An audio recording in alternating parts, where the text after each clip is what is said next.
بڑھ جائے. وقت گزرنے کے ساتھ ساتھ دنیا پر مادیت کا غلبہ ہوتا جا رہا ہے،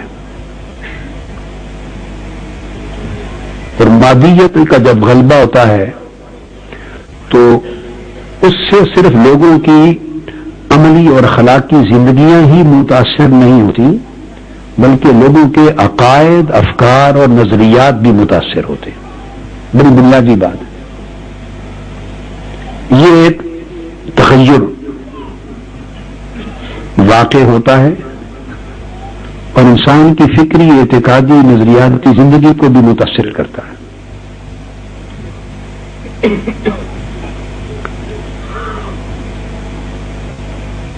نتیجتاً مادیت کے غلبے سے جب وہ انسان کے فکر، عقیدہ اور نظریہ میں جب مادیت کا غلبہ بڑھتا ہے، انسان میٹیریلسٹک ہوتا ہے، سیکولرسٹک ہوتا ہے. تو ایک بات یاد رکھ لیں کہ اس کے عقیدے میں کس قسم کا تغیر آتا ہے. ایک نقطہ ذہن نشین کر لیں، اس کے عقیدے سے ہر وہ پہلو جس کا تعلق روحانیت کے ساتھ ہے وہ کمزور ہوتا چلا جاتا ہے.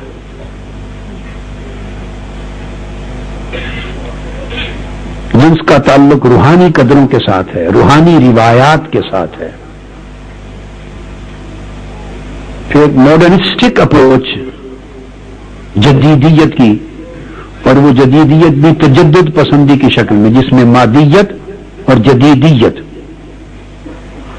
دونوں ملتی ہیں، اور لا مذہبیت، سیکولرزم، تو سیکولرسٹک.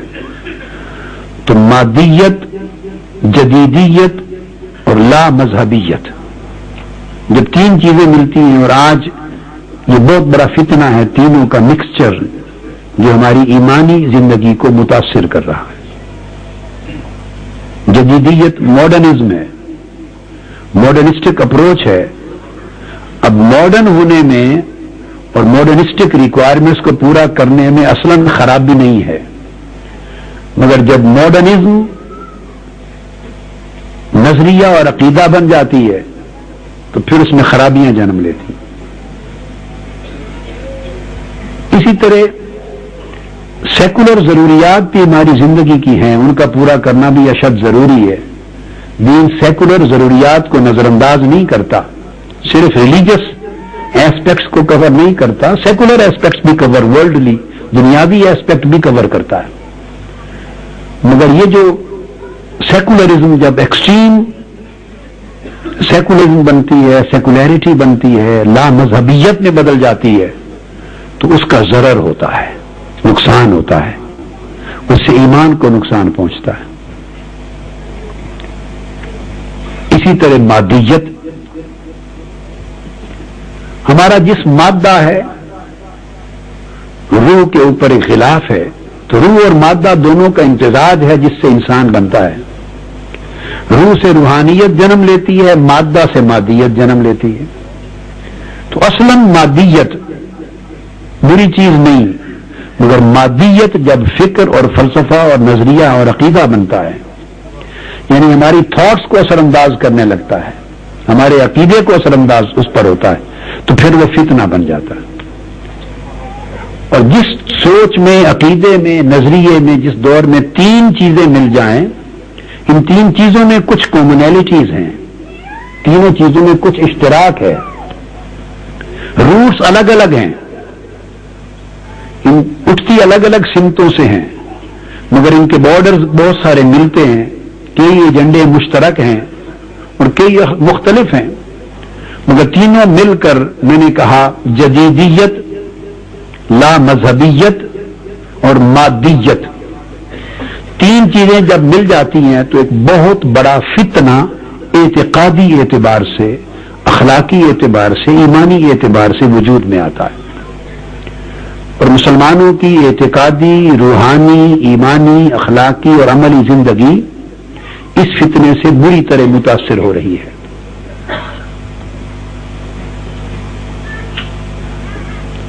مادی ضرورتوں کو پورا کرتے ہوئے جدید دور کی جملہ ضرورتوں کو پورا کرتے ہوئے اور غیر مذہبی گوشہ حیات کی تقاضوں کو پورا کرتے ہوئے، تینوں تقاضوں کو پورا کرتے ہوئے ہماری ترکیز مرکزیت ایمان پر، روحانیت پر اور قرآن و سنت اور روحانی اقدار پر قائم رہنی چاہیے۔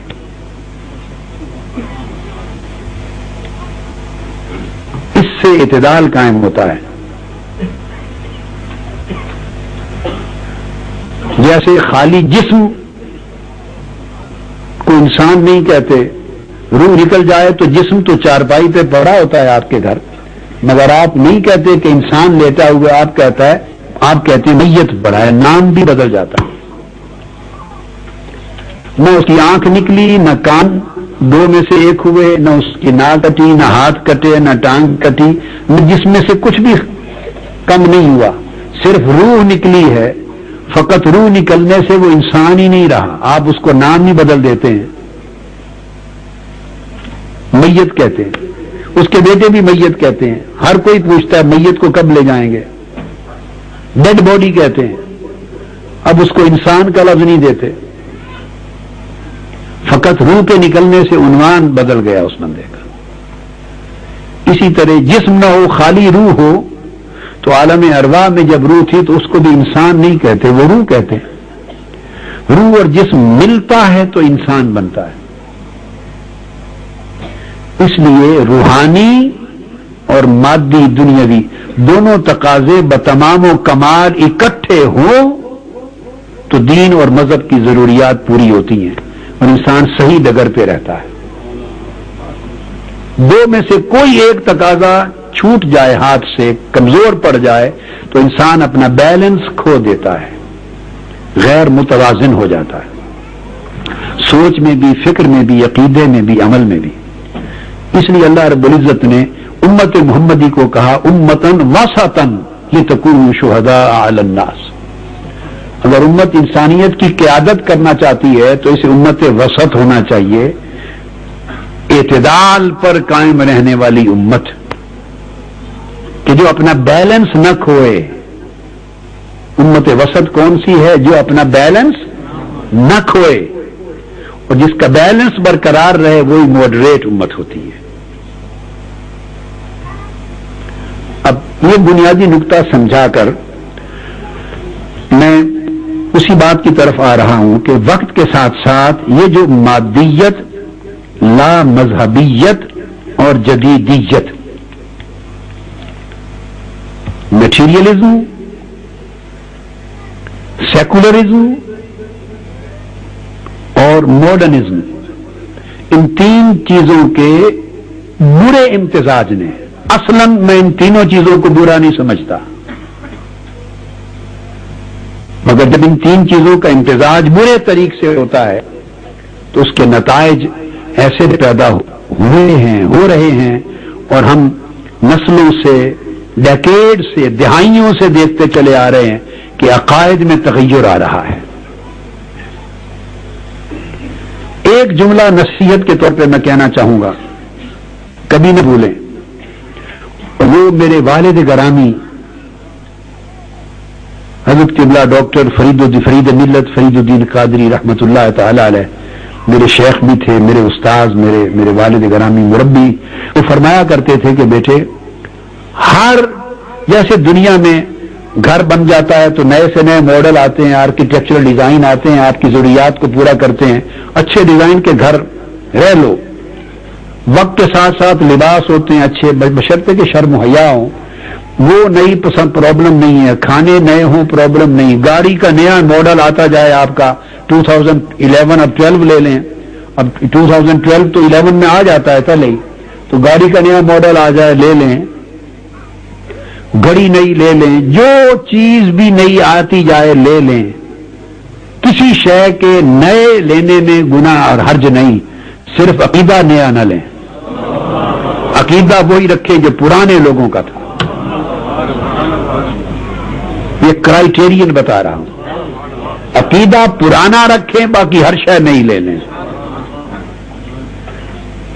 ہر شے نہیں لینے سے آپ ترقی یافتہ ہوتے چلے جائیں گے، ترقی یافتہ ہوتے چلے جائیں گے, آگے بڑھتے جائیں گے دنیا کے ساتھ ساتھ. عقیدہ پرانا رکھنے سے آپ ایمان پر قائم رہیں گے.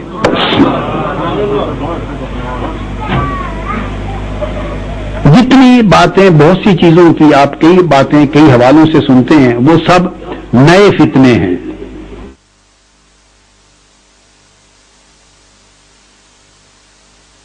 روایات میں جو طور طریقے آپ کے پچھلی نسلوں میں تھے ان کو ترک نہ کریں, چونکہ انہوں نے پھر اپنی پہلی نسلوں سے لیا تھا. ہر پچھلا دور آقا علیہ السلام کے دور کے قریب تھا ہماری نسبت. خیر القرون قرنی ثم الذین یلونہم ثم الذین یلونہم. آقا علیہ السلام نے فرمایا سب سے بہتر میرا زمانہ, یعنی وہ صحابہ کرام جنہوں نے مجھے پایا, صحابہ کرام اور اہل بیت اطہار جو آقا علیہ السلام کی حیات طیبہ میں تھے, وہ حضور کا زمانہ تھا صلی اللہ علیہ وسلم. عہد صحابہ کہلاتا ہے. ثم الذین یلونہم, پھر ان لوگوں کا زمانہ سب سے بہتر ہے جنہوں نے انہیں پایا, وہ تابعین کا دور تھا. ثم الذین یلونہم, پھر ان لوگوں کا دور جنہوں نے تابعین کو پایا, وہ اتباع التابعین. اب نص, حدیث کی جو نص ہے, ظاہر نص کا اطلاق تو صاف ظاہر ہے قرون ثلاثہ پر 3 زمانوں پر ہوتا ہے, عہد صحابہ پر, عہد تابعین پر, اور پھر اتباع تابعین, companions of the holy prophet, then their followers, then their followers. تو اس کا اپلیکیشن تو 3 زمانوں پر ہوتی ہے ظاہر نص کی, مگر اس سے ایک اصول نکلتا ہے, ایک پرنسپل وضع ہوتا ہے کہ ان 3 زمانوں کو یا آخری تیسرے زمانے کو فضیلت کیوں ملی. جس زمانے کو جتنا قرب تھا زمانہ محمدی, زمانہ نبوت کے ساتھ, وہ زمانہ اتنا افضل ہو گیا. جس کو جتنا قرب تھا آقا علیہ السلام کے زمانے سے اتنا افضل ہو گیا. اب اس اصول کو جب ہم صدیوں پر اپلائی کریں گے تو جو صدیاں آقا علیہ السلام کی صدی کے جتنے قریب تھیں وہ پچھلی صدیوں سے اتنی بہتر ہوں گی. اس اصول کی اپلیکیشن یہ ہوگی. تو صدیوں کا بھی اطلاق ہوگا, کمپیرزن ہوگا. لہذا یاد رکھ لیں, یہ تصور دیا جاتا ہے کہ پہلے لوگ جاہل تھے, اب علم آ گیا ہے قرآن و سنت کا ہمارے پاس, سو ان کی روش پہ نہ چلو. یہی طور طریقے ہمیشہ حق کو رد کرنے والے کہتے رہے ہیں. دین اور ایمان کے معاملے میں پہلوں کے پاس لیگیسی تھی, ایک لیگیسی تھی, وراثت تھی, ایک تسلسل تھا, کنٹینیوٹی تھی, اور وہ آقا علیہ السلام کی امت میں تسلسل سے چلی آ رہی تھی. امت خیر پہ رہی. اللہ پاک حضور نے فرمایا لن یجمع اللہ امتی علی الضلالہ ضلالہ. اللہ پاک میری امت کو من حیث المجموع کبھی گمراہی پر جمع نہیں فرمائے گا.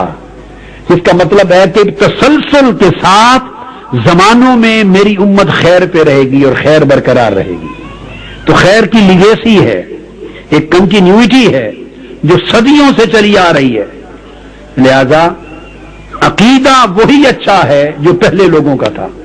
جو نئی چیز عقیدے میں کوئی آئے گی, داخل ہوگی اور کہے گا کہ یہ پچھلے جاہل تھے, وہ مشرک تھے, وہ بدعتی تھے, وہ ناواقف تھے, قرآن و سنت کا علم ان کے پاس نہ تھا, اب ہم محقق ہو گئے ہیں, علم تک ہماری رسائی زیادہ ہے, سو ہماری بات مانو. تو میں کہوں گا دنیا کے ہر معاملے میں ان کی بات مانو, دین اور عقیدے میں وہ بات نہ مانو. دین عقیدے میں وہی اچھا جو پرانا تھا, دنیا میں وہی اچھا جو نیا ہے, عقیدہ اور دین میں وہی اچھا جو پرانا تھا. چونکہ دنیا میں بہتری آگے آگے ترقی کے ساتھ ہوتی جا رہی ہے, وہ آگے مستقبل میں ترقی کے ساتھ دنیا میں بہتری ہے. سائنس ہے, ٹیکنالوجی ہے, انجینئرنگ ہے, میڈیکل ریسرچ ہے, ہر چیز میں آپ آگے بہتری کی طرف جا رہے ہیں. اور دین میں آگے گمراہی کی طرف, فتنوں کی طرف, کفر کی طرف جا رہے ہیں. جتنا پیچھے جائیں گے تو منبع ہدایت مصطفیٰ کی طرف جائیں گے, جتنا پیچھے جائیں گے ازمنہ اولیاء کی طرف جائیں گے, اولیاء کے زمانوں کی طرف جائیں گے, صالحین کی صدیوں کی طرف جائیں گے. اس لیے دین اور عقیدہ وہ اچھا جو پچھلے زمانوں سے تسلسل میں آ رہا ہے, اور دنیا وہ اچھی جو ترقی کے تقاضوں پر آگے بڑھتی چلی جائے.